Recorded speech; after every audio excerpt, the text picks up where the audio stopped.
Welcome back to the Hot 7 TV Nightly News. Thank you for staying with us. Minister for National Security Herman Gil-Francis is railing against what he describes as shoddy work at public institutions like Bordelais Correctional Facility and the Forensic Lab. According to the minister, he was shocked to learn about shortcuts taken at the Bordelais facility during its commissioning phase that have now resulted in millions of dollars of wasted expenditure at the prison. The revelations regarding the facility, he says, were made during a Wednesday meeting with staff of the facility and technocrats. That's the first time I actually got to know that in the commissioning of Bordelais Correctional Facility, that Communication and Works, the electrical department did not certify the work that was done on the electrical work there. And yet still the Prime Minister at the time did not take the advice of the Communication and Works and opened the Bordelais Correctional Facility. Presently now we are suffering with a lot of electrical problems. The government has just purchased new boilers and stoves for the kitchen of over $1 million. And now all those have gone because of the electrical situation there. There is a sewer problem because, again, the sewer problem has backed up because the electrical is not good at Bordelais.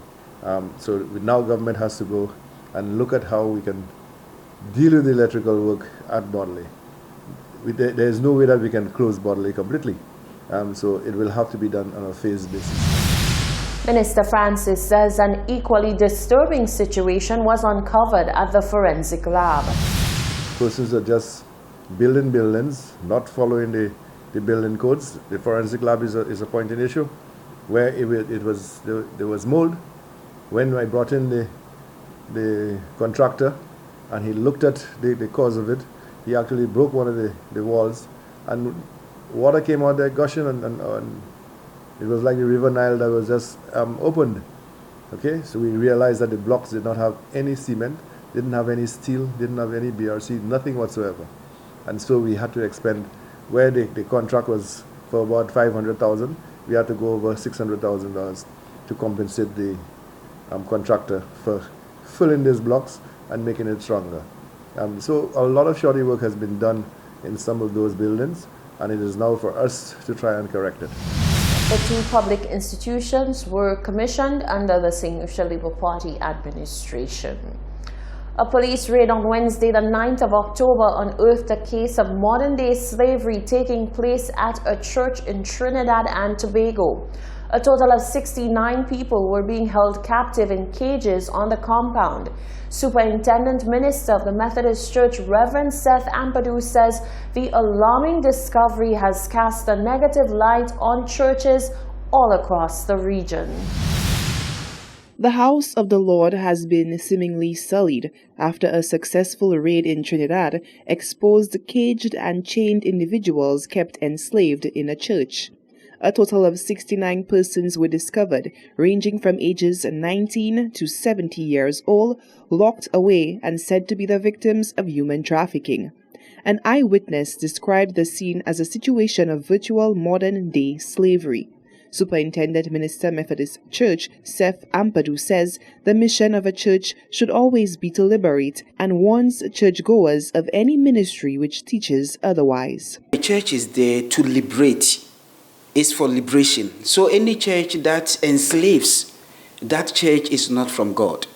So as any time you go to any church, you have to open your eyes, be led by the Spirit. Anything that trying to enslave you, then it means that church is not from God. So what happened in Trinidad is so bad.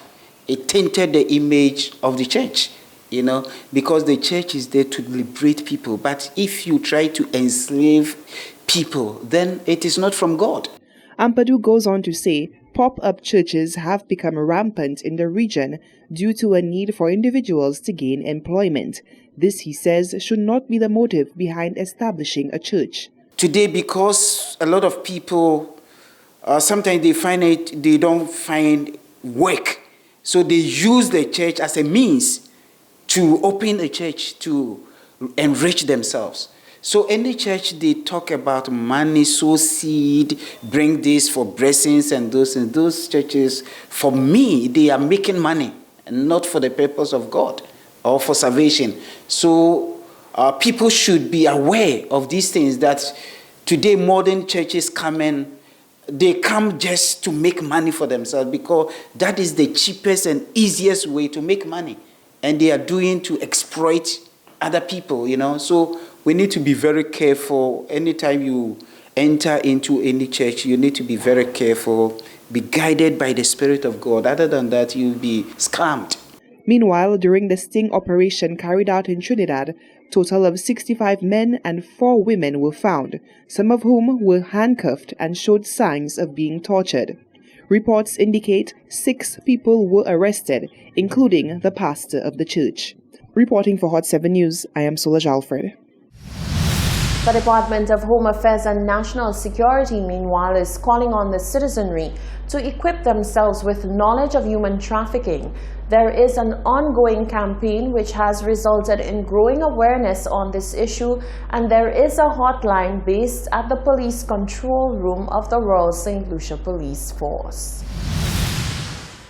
By simply dialing 847 or TIP at any time, the public can report any cases of suspected human trafficking to the police. The lawmen will respond and investigate accordingly. People who prefer not to provide their identification are not required to do so. Reacting to news from Port of Spain that a sting operation by the Special Operations Response Team of the Police Service had uncovered what can only be described as modern-day slavery, the Department of Home Affairs and National Security is calling on the St. Lucian public to pay close attention to this issue, which can happen anywhere. Trinidad and Tobago officers on Wednesday rescued 69 people, 4 of them women, who were being held captive in cages at a church. The men and women, all Trinidad and Tobago nationals, ranged in ages from 20 to 60. The St. Lucian public is invited to utilize the information tools that the Trafficking in Persons Secretariat have developed for the purposes of building awareness about this barbaric crime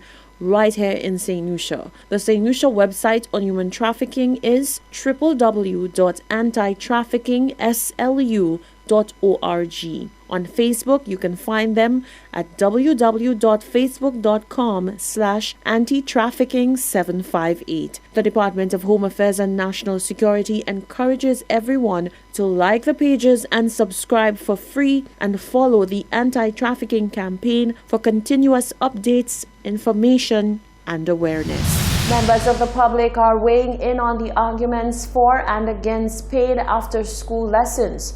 Ministry officials in Trinidad took a stand against the practice, saying it is additional financial burden on parents, and teachers should not be getting additional pay from parents to cover the syllabus, which should be covered during class time. A St. Lucian principal disagreed with the move and said parents should have the option to choose whether they want to take advantage of paid after-school lessons. Let's hear what you, members of the public, think about this matter. Ministry of Education officials in Trinidad and Tobago have put a ban on after-school lessons, saying that it is a financial burden to parents. So we pose the question to you, the public. Do you support after-school lessons? This is what you had to say. I support it, because if after school, the children could take a little extra lessons, and the parents willing to pay the money, and for the parents to push their children, because all the time it's only the teacher, because they have a lot of parents, they ain't taking care of their children, and they don't give a damn. You can even correct their children. If you try and correct their children, it's a problem they'll come and make. But for after school, for them to have a little lessons, that'll be good for them. I do support it, is because government have to help. Saying that it's too much of a financial burden on the parents? Yeah, it is. Yeah, I support after-school lessons. You have some kids who need a little extra boost, and the classrooms in itself in St. Lucia in most schools are 30 kids and more, but sometimes you get smaller lesson classes with about 15 children. So get the opportunity to do some extra work, and also the opportunity to get more closer attention in their weaker areas to help boost their performance. What I don't support is kids who are already A students taking lessons. You're burning these kids' minds. You know, they should be doing some extracurricular activities. They're already good at school. There's no need to push them to come first in common entrance. Is that a benefit really, to be first in common entrance?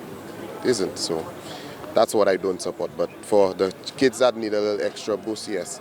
And one thing that should be identified as well is there's some children that are just not academically inclined, or they have different problems like ADD and these things, and you have parents who know that and they refuse to consider that and give the children help in smaller schools like Forest here, which is really good at dealing with children with these problems. They want to push the children, give them extra lessons, and it's not working out, and again frustrating the kids. So I think there should always be a balance between academics and extracurricular activities. My thoughts on the say after school lesson, it's good for the children. It helps maintain the standard of education they get at school. I mean, it sort of helps the teacher themselves. In other words, the kids, whatever they learn from the school, if they get after school lessons, it consolidates it, so it then helps the teacher in return to continue and improve, and not all of a waste time, or I wouldn't say waste time, but spend too much time on to getting them up to a particular standard to move on. In my opinion, it's on a needs-to-needs basis. It can't be an outright ban, but I'm saying where it needed, like grade K, my son's grade K. Why would a grade K child need after school lessons? But like common entrance, you follow me? I see the need of some children who need special attention. But for now, I think generally it's a case-by-case basis, but the practice are happening. And some teachers, when your children do take lessons to them, they don't victimize them, but like they do pay much attention during the school period. They say, well, boy, when you come to lessons, and I won't say victimize is a strong word, but sometimes they neglect them because they feel they should come to lessons. So lessons should be an option on a needs-to-be basis, and children should not feel ostracized in the class because they do take lessons. But on a needs-to-be basis, but I think grade K, stage 1 to 2 is too early, man. It's my take. The teachers have to get paid, yes. They put in their good work, their good effort, their extra effort. One hand not clapping, so they do have to get paid. Okay, and you think that them charging the parents extra for that extra classes is something that we should have in St. Lucia? Yes. If you want to learn and you're interested, you pay the extra so the teacher could go the extra mile too.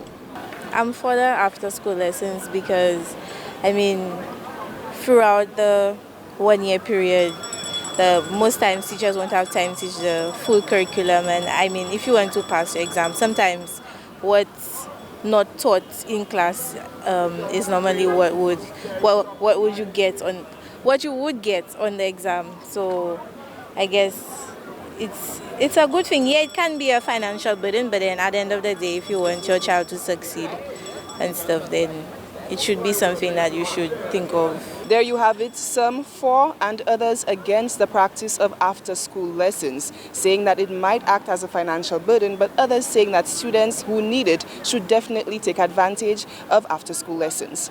Reporting for Hot 7 News, I am Solange Alfred. Those were your views. The St. Lucia Air and Seaports Authority, SLASPA, in collaboration with the Royal St. Lucia Police Force, conducted a mandatory seaport simulation exercise at the Castries Seaport on Thursday, the 10th of October. The simulation exercise was in keeping with the International Maritime Regulations of the International Ship and Port Facility Security Code, ISPS. As a member of the state of the International Maritime Organization, St. Lucia is mandated through the ISPS to conduct a security emergency simulation exercise every 18 months. The simulation tested coordinated responses by the various agencies, presented an opportunity for those agencies to practice protocols, as well as determine strengths or weaknesses and recommend necessary action in the future. This is the Hot 7 TV Nightly News. Stay with us. There's more news coming up after the break.